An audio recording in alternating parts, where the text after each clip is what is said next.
Assalamualaikum warahmatullahi wabarakatuh, kembali di KTC. Nah, kali ini saya kedapatan motor Supra yang keluarnya itu boros busi ya.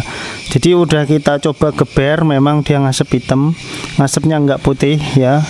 Terus boros busi. Nah, sama si ownernya udah mencoba mengganti karburator yang baru, tapi motornya tetap boros busi. Nah, ini tadi siang ya udah saya coba, karena ini kan posisi malam saya lembur ya. Tadi siang udah saya coba cek itu setelan klepnya in dan X nya normal. Hanya saja di karburator di sini ketika kita lakukan penyetelan itu hanya naik di setengah putaran ya. Dari kondisi ditutup total kita putar, naik di setengah putaran. Setelah naik di setengah putaran dia nggak mau teriak lagi. Harusnya kan makin teriak sampai di 1,5 putaran biasanya ya normalnya. Nah, nanti setelah 1,5 putaran dia kadang mau teriak, kadang berhenti di situ, tapi teriaknya tetap segitu. Nah, sedangkan motor ini itu nggak mau ya. Sekarang kita coba bongkar di bagian mesinnya aja ya. Kira-kira apakah terjadi klep bocor atau permasalahan lain? Kalau menurut saya sih kemungkinan bukan klep bocor, karena dia masih mau teriak hanya saja di setengah putaran. Oke. Nah, oke Kang Bro, ini headnya udah saya lepas ya.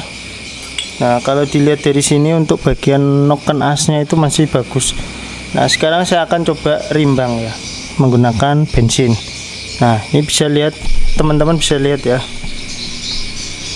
Di sini sangat hitam sekali ya. Ini menandakan kalau terjadi pembakaran yang kurang sempurna. Tapi hitamnya bukan hitam berkerak, tapi hitam kayak angus. Hitam angus itu seperti apa sih? Dia itu beda, hitamnya karena oli dengan hitamnya karena pembakaran itu beda. Nah, kalau diginikan, nah ini kan hilang kayak angus gitu, kayak arang. Nah, gini ini berarti karena BBM yang boros. Tapi kalau dia keras dan cenderung berkarang kayak gitu ya, itu biasanya dia udah kecampur dengan oli. Nah, misal kok dikira ininya itu keras apa, hitamnya karena boros, nah padahal olinya itu bocor, nah itu pasti di sini kelihatan. Tapi kalau ini, kalau kita lihat ini memang hitamnya bukan karena oli. Oke, kita timbang dulu ya. Saya akan masukkan BBM. Nah, ini saya masukkan ya. Nah, udah saya isi banyak ini. Di sini nggak ada kebocoran ya, nggak ada kebocoran. Sekarang yang bagian X. Nah, ini juga nggak ada kebocoran. Nah, berarti kemungkinan kan klepnya nggak bocor.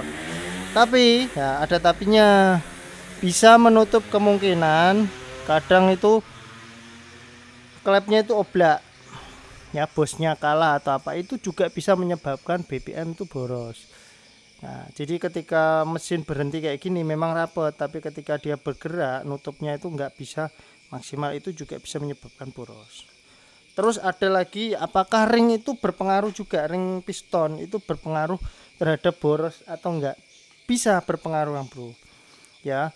Jadi walaupun motor itu nggak ngasep ya, nggak ngasep putih, sorry, nggak ngasep putih, tapi kalau ring piston yang ada di sini itu aus, itu juga bisa berpengaruh boros. Karena apa? Tenaga yang dihasilkan oleh ruang bakar atau ruang kompresi itu menjadi kecil. Nah, ketika tenaga yang dihasilkan itu kecil, motor otomatis dipaksa ya, dipaksa digas lebih tinggi. Nah, akhirnya BBM jadi boros, tenaganya malah kurang. Itu juga bisa ngaruh. Nah, di bagian sini ya, itu ada sekitar, kalau bahasa kita itu 3 ring lah ya bahasanya. Ring kompresi 1, ring kompresi 2, terus ring oli. Nah, yang berperan untuk menangkis oli supaya nggak masuk ke ruang bakar atau memfilter oli supaya nggak masuk ke ruang bakar itu kan ring oli. Dan ring kompresi 1, 2 ini tetap berpengaruh ya. Itu berpengaruh terhadap kompresi ya. Termasuknya berpengaruh kalau ring kompresi 1 dan 2 itu aus, motor itu juga kurang tenaga. Oke, saya coba ambil ring kompresinya ya, yang 1 dan 2. Nanti kita akan coba pasang di bagian sana buringnya. Kalau celahnya itu terlalu jauh ya itu bisa mempengaruhi boros atau enggaknya juga. Oke. Nah ini Kang Bro, ini ring kompresi 1 dan 2 ya udah saya ambil. Sekarang saya akan coba pasang di boringnya.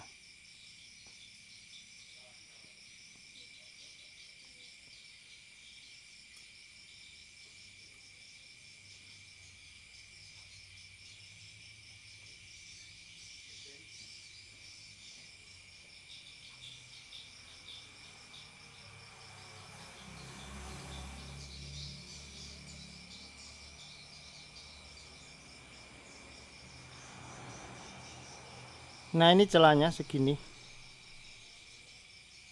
ya, celahnya ini kalau kita bilang rapet ya nggak rapet, longgar ya nggak longgar. Ini udah mulai aus lah bahasaku kayak gitu.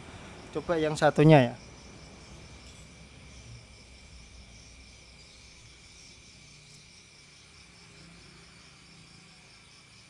Nah yang ini juga sama, tapi menurutku ini masih bisa ditoleransi lah menurutku ya, nggak terlalu ngaruh kalau ke boros. Oke, setelah kita cek di bagian situ aman semua, sekarang saya akan coba cek di bagian sini ya, di bagian head sini. Jadi saya akan lakukan pembongkaran untuk area klep. Nah ini udah kita lepas bagian headnya, udah saya kelontoki semua. Nah jadi di sini pertama kali saya bongkar itu ada kejanggalan di bagian noken as yang tadi saya bilang terlihat masih bagus, ternyata udah nggak bagus. Nah ini lihat ya, noken as yang sini memang masih bagus untuk yang in liftnya, yang X ternyata udah sangat-sangat parah, ini udah gundul parah ya. Nah kayak gini. Ini untuk yang X turunnya udah lumayan beberapa mili ini ya. Terus untuk klepnya ini kita coba cek yang X ya, yang X bos klepnya nggak goyang. Nah ditarik masih enak pluk gitu ya. Terus kita coba yang in. Nah ini goyang, lihat ya. Nah ini udah goyang banget malah ini. Coba kita tarik. Nah nggak ada pluk-pluknya, wes langsung blusuk ya. Nah ini goyang.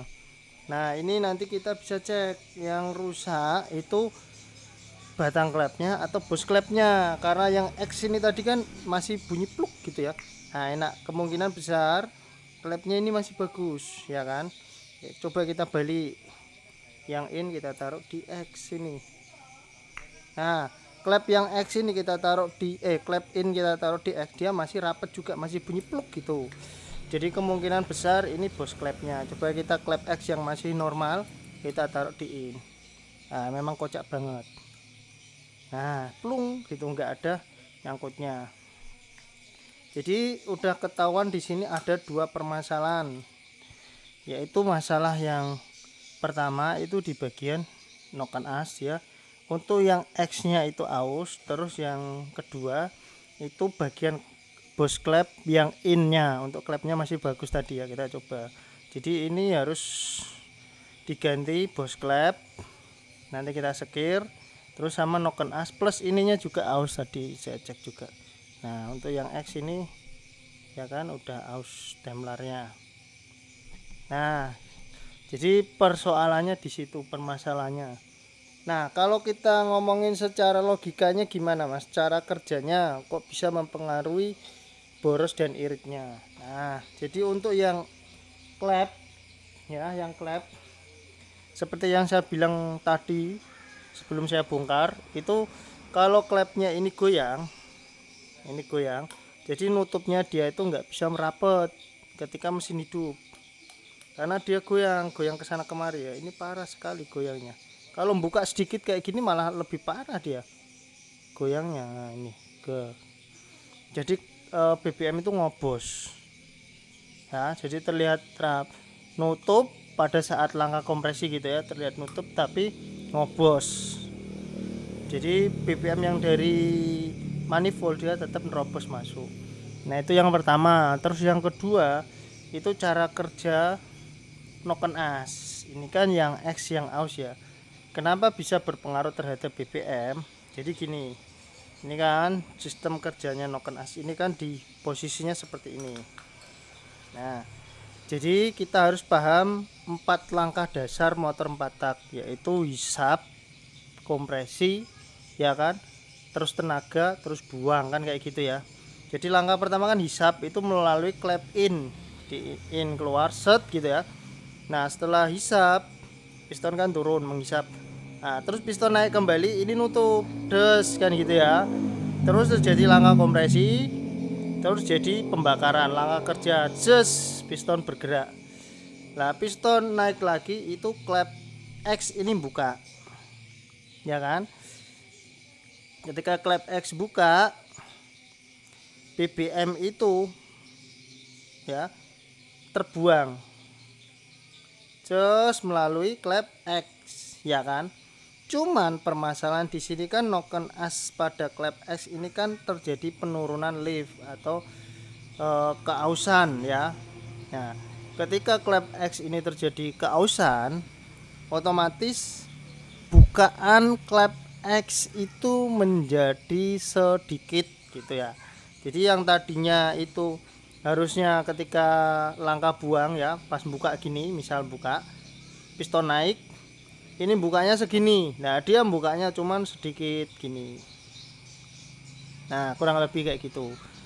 Nah terus mempengaruhi durasi bukanya juga. Yang tadinya ketika piston mulai maju dia udah buka, nah ini mungkin telat, dia belum buka. Nah piston mendekati baru dia buka gitu ya. Terus piston belum mundur dia udah nutup lagi karena ini keausan ini tadi.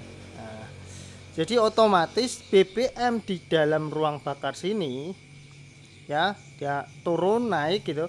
BBM di dalam ruang bakar sini itu tidak 100% kebuang semua. Jadi buka ya, pas buka klep X, nah buka, terus harusnya dibuang bersih ya kan, di ruang bakar itu benar-benar bersih. Terus piston naik, hisap lagi ya kan, hisap itu kan, nah ini masuk BBM yang bersih lagi kan, kayak gitu harusnya. Nah karena dia ini untuk sistem buka tutupnya katup itu nggak maksimal, jadi BBM nggak bisa terbuang sempurna. Otomatis ketika klep X ini udah nutup, di sini di bagian ruang bakar itu masih ada sisa BBM, sisa dari pembakaran yang kejebak di sini. Nah, terus ketika langkah hisap ya, BBM masuk lagi. Nah, BBM yang baru itu tercampur lagi dengan sisa pembakaran tadi atau BBM kotor sisa pembakaran. Nah, otomatis BBM yang baru dia tidak, ketika di langkah kompresi lagi terjadi pembakaran, dia tidak terjadi pembakaran yang sempurna karena BBM yang baru terkontaminasi dengan sisa pembakaran lagi, dan itu berulang kali seterusnya ya. Buang harusnya 100% terbuang, cuman 80% atau 70%, sisanya 30% di sini. Nah ketika langkah hisap lagi, BBM yang baru masuk, nah akhirnya masuk lagi kayak gitu. Dan biasanya yang model-model kayak gini, karena BBM itu nggak bisa keluar sempurna, jadi kompresi di sini tuh terlalu padat, kebanyakan lah istilahnya kayak gitu. Nah biasanya motor itu malah jadi kurang bertenaga atau kadang litik ya, karena BBM yang masuk itu bukan BBM yang masuk tetap bersih, BBM yang dibakar itu bukan BBM bersih lah ya, BBM kotor biasanya kayak gitu. Jadi ngelitik dan kadang itu mental, kalau misal mesin panas di engkol itu jadi mental. Oke ya, jadi kurang lebih penjelasannya seperti itu, biar kita tahu cara kerjanya, kita tidak hanya tahu cara menggantinya ya. Selain kita harus tahu kerusakannya apa, terus cara menggantinya apa, terus kita harus paham cara kerjanya. Jangan nanti kita tahu-tahunya cuman ganti, setelah diganti masalahnya masih ada gitu ya. Jadi kalau udah paham seperti ini, nah kita bisa lanjut ke penggantian part yang rusak.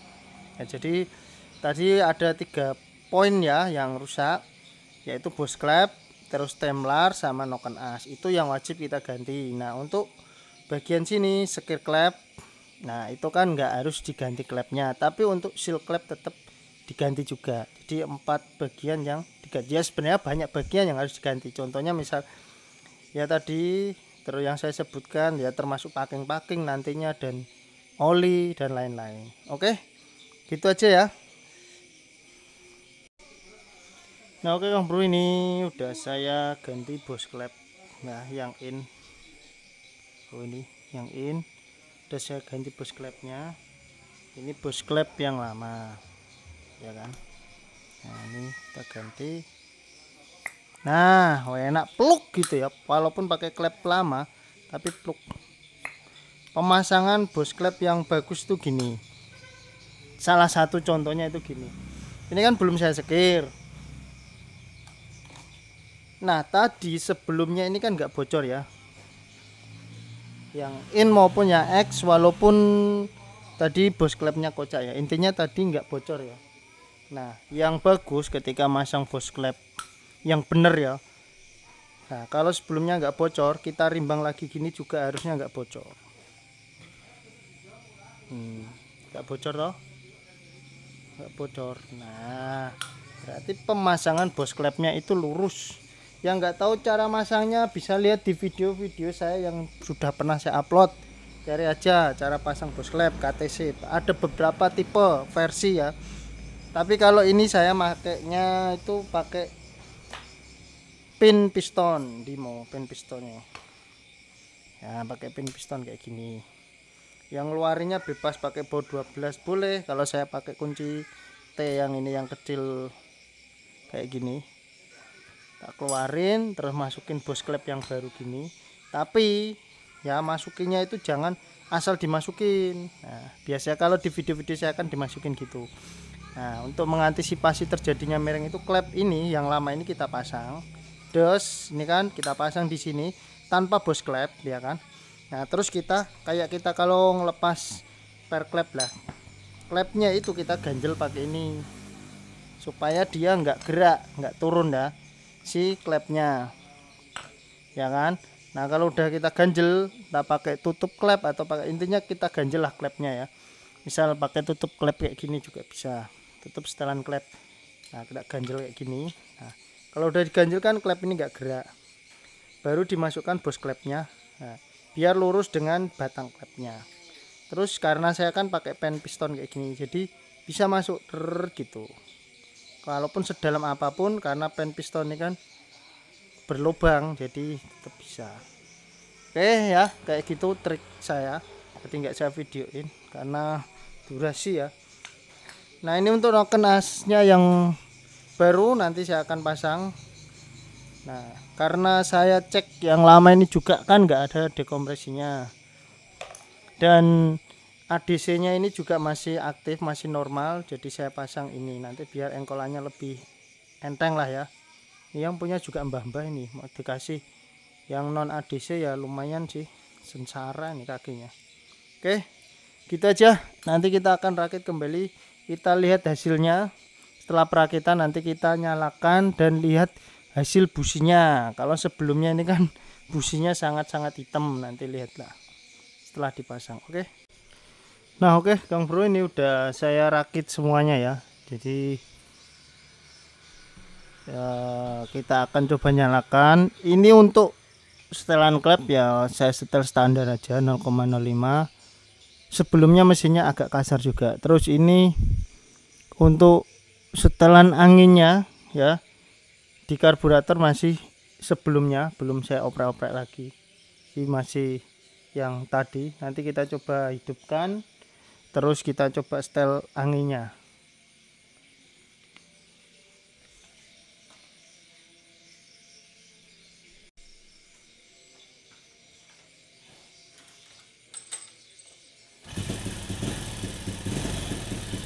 Oke, motornya hidup ya. Nah ini olinya keluar semua normal. Nah ini kena pantat karburator. Cuman suaranya nggak stabil nih ya, kayak gitu ya. Sekarang saya akan coba setel ini biar keluar nggak apa-apa. Nanti kalau misal banyak yang keluar oli, kita ganti aja olinya. Ini coba saya mentokin setelan anginnya, mentok-tok ya. Nah ini mentok, mau mati ya. Normalnya memang seperti itu. Motor yang normal itu ketika ditutup anginnya RPM akan merendah ya. Nah ini mentok ya. Sekarang saya puter. Nah, mentok nggak mati ya. Terus kita puter coba. Nah ini setengah putaran. Kita naikkan lagi, tambah seperempat. Dia naik. Kita naikkan lagi setengah. Nah ini satu putaran. Nah langsamnya masih kurang enak ya. Nah malah mati.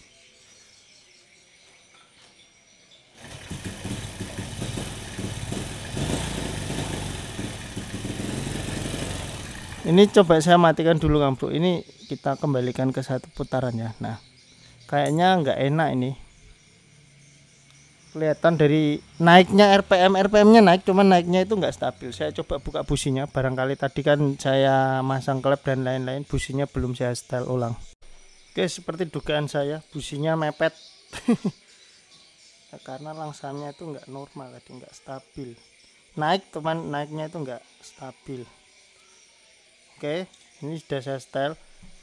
Nah, dan businya hitam ya. Jadi lihat.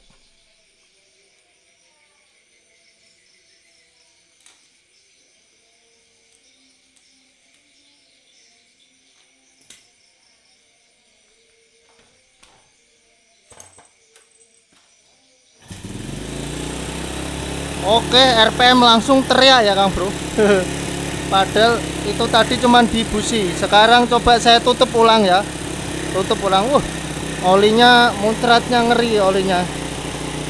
Saya tutup ya. Oh, saya kecilin dulu.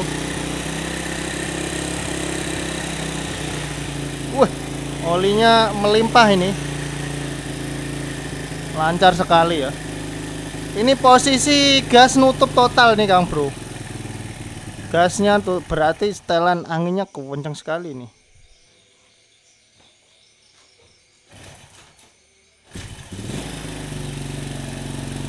Oke, saya akan coba buka anginnya ya. Ini nutup. Buka setengah dulu. Nah, ini naik. Satu putaran. Malah mati.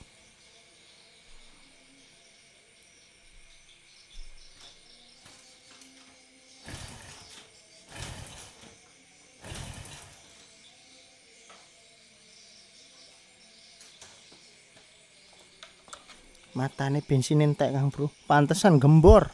Bensinnya harap entek. Oke, tak isi sih. Oke Kang Bro, udah tak isi lagi. Bensinnya kampret tenan.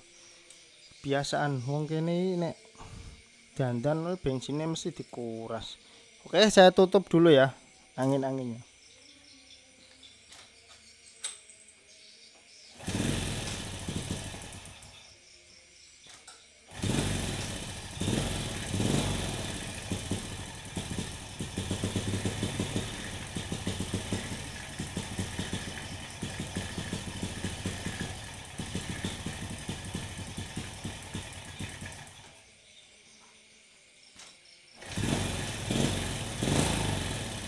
Ngetesnya itu harus posisi angin nutup tapi nggak mati ya. Tapi ini dimentokin gasnya kok kayak mau mati ya. Jadi saya tahan dulu. Coba saya putar satu putaran ya Kang Bro.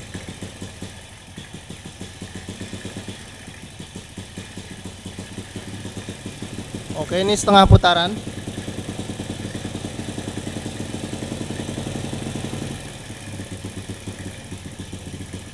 Nah ini satu putaran. Dia mulai nggak mati ya. Naikkan lagi. Nah ini 1,5 putaran. Tapi naik RPM nya nggak langsung konstan, nggak bisa nger gitu ya. Masih deret ya. Ini karbune yo, karbu murahan juga. Angel settingannya. Coba naikkan lagi. Nah ini tambah setengah putaran lagi. Tambahin lagi 2 putaran. suaranya masih kayak suara mesin keborosan ya, deret kayak gitu, belum teriak ya.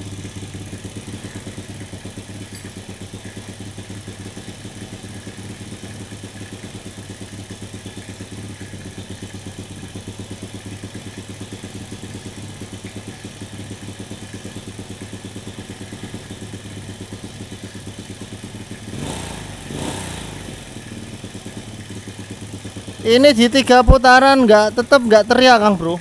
Nah belum teriak ini. Ya kayak gini, nggak mau yang kayak tadi, kayak pas mau kehabisan bensin tadi kan teriak ya. Nah kalau nyalanya kayak gini, kayak gini, dia nggak mau teriak. Sudah pasti ini settingannya masih belum dapat nih. Coba ya, ini setelan anginnya itu bekasnya ledrek, diputar-putar ya. Ini diputar-putar kok nggak ada perubahan ini. Padahal busi udah kita setel tadi ya. Nah tapi kalau ditutup di segini dia mau mati. Nah mau mati. Oke, coba saya setel ulang lagi klepnya. Nah tadi udah saya cek setelan klepnya masih normal Kang Bro, nggak berubah. Ini coba saya cek di jarumnya, tapi ini ada yang aneh. Tuh lihat. Tuh, jarumnya kok nggak pakai sepi. Ini saya lihat kok, lu jarumnya kok pendek banget ya. Harusnya kan lebih panjang. Ternyata di sini ini dia nggak pakai sepi pengancing Kang Bro. Oh lihat, jarumnya itu di atas. Pekok iki yo bener mambune pedes ya. Pedes di mata. Nah, lihat. Lihat ini kepekokan yang hakiki ini namanya. Kepekokan yang hakiki. Nah, lihat. Jadi sepi dulu, sepi pengancing sana, baru sepi ininya. Ini kepekokan yang hakiki ya. Ya ini lihat. Nah baru ini masangnya kayak gini dulu, baru kayak gini. Wes bener gitu setting anti boncrot ya nggak bisa. Karena posisi jarum kan ngangkat. Ini dulu bos gini. Nah habis ini baru sepinya ini. Mata nih ngerjai wong jenenge iki. Nah kayak gini supaya jarumnya nggak naik. Lah kok malah pengancing dulu baru jarumnya gini. Hadir anjir. Oke mata nih. Terus 2 kali kerjain motor ini ya. Yang pertama bensinnya nggak ada, yang kedua malah jarumnya masangnya ke edan. Mungkin nanti teman-teman berpikir wah itu yo paling pengaruh di jarumnya itu. Tetap yang tadi kita ganti pengaruh Bro ya, noken asnya dan bos klepnya itu ngaruh juga. Jadi kalau misal jarumnya diginikan ya, di setel normal kayak gini ya pengaruh, cuman nggak pengaruh yang signifikan maksudnya. Kenapa saya bilang kayak gitu ya, kalau memang nggak ngaruh di noken as dan bos klep yang kita ganti, kenapa orangnya sampai ganti karbu? Kan pasti yang karbu sebelumnya kan pasangannya udah bener ya kan kayak gitu. Benarnya yang masalah itu bagian dalam mesin, tapi udah terlanjur diganti karbu duluan malah. Terus kita pasang lagi, setting lagi. Sekarang coba saya nyalain ya. Malah gembor mata nih.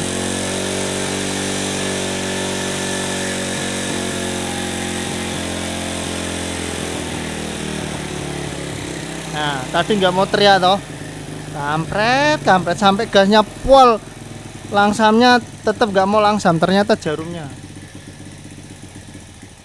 Kita tutup sih ya, tak tutup dulu. Nyetelnya harus angin itu ditutup dulu, angin sebelah sini kita tutup dulu.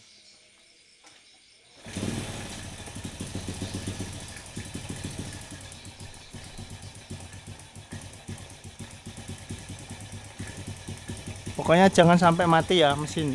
Nah udah, kalau udah gini kita buka setengah, coba. Alah mati malah. Nah ini setengah udah teriak ya, terasa teriakannya. Tambah lagi setengah. Wah itu 1 putaran teriaknya udah seperti ini. Putar lagi, harusnya nggak langsung setengah-setengah, sedikit-sedikit aja.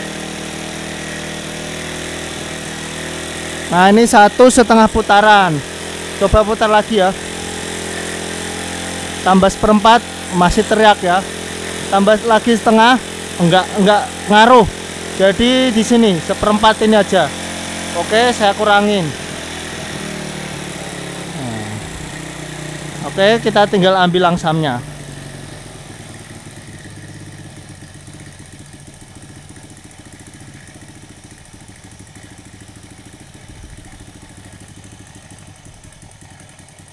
Nah, ini langsamnya udah enak. Tapi ada bunyi tik tik tik tik tik ya. Nanti kita tinggal setel ulang. Gampang. Nah, ini langsamnya udah. Nah, udah seperti denyut nadi atau detak jantung. Det det det det det. Ya kan? Nah, udah normal nih. Ini setelan di karburator Kiwi ini setelannya di 1,5 tambah 1/4. Ya, jadi bahasannya piye ya? 2 apa ya? 2 kurang 1/4 lah, bahasanya kayak gitulah.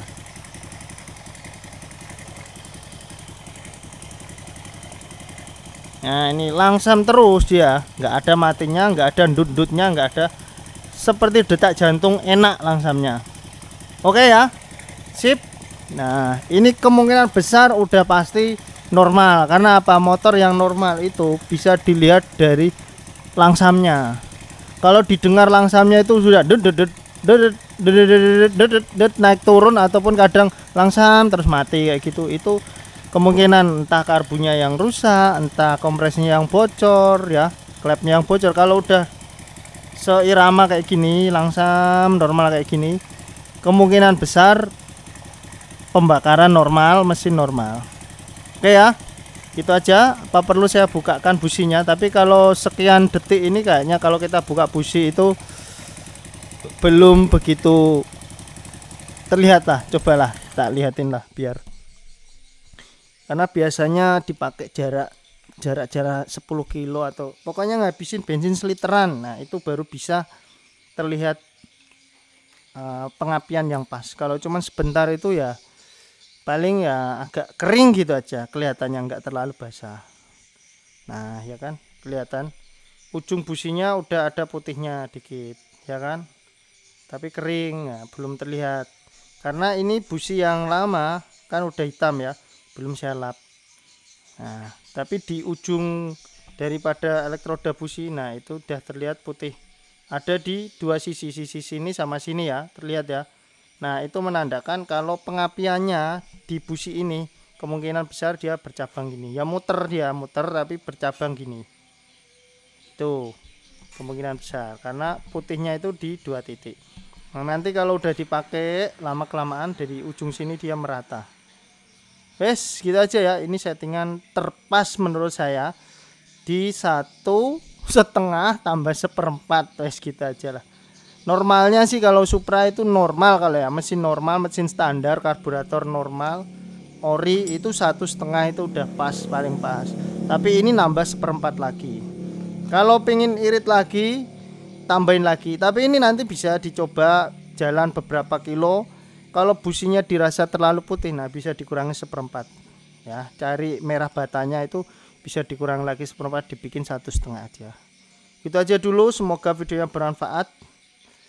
Jangan lupa di like, subscribe. Nah aku dikerjain motor ini yang pertama tadi, kedua ini jarumnya nggak play sini.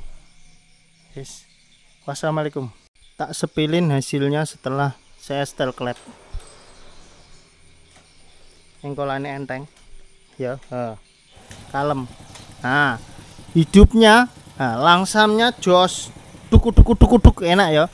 Engkolannya udah ringan, sebelumnya noken asnya kan nggak ada dekompresnya, udah ringan, cocok untuk bapak-bapak. Langsamnya udah stabil normal, nggak naik turun ya, dan mesinnya juga adem, nggak kasar. Oke, nah blayerannya wenteng enak. Gitu aja ya.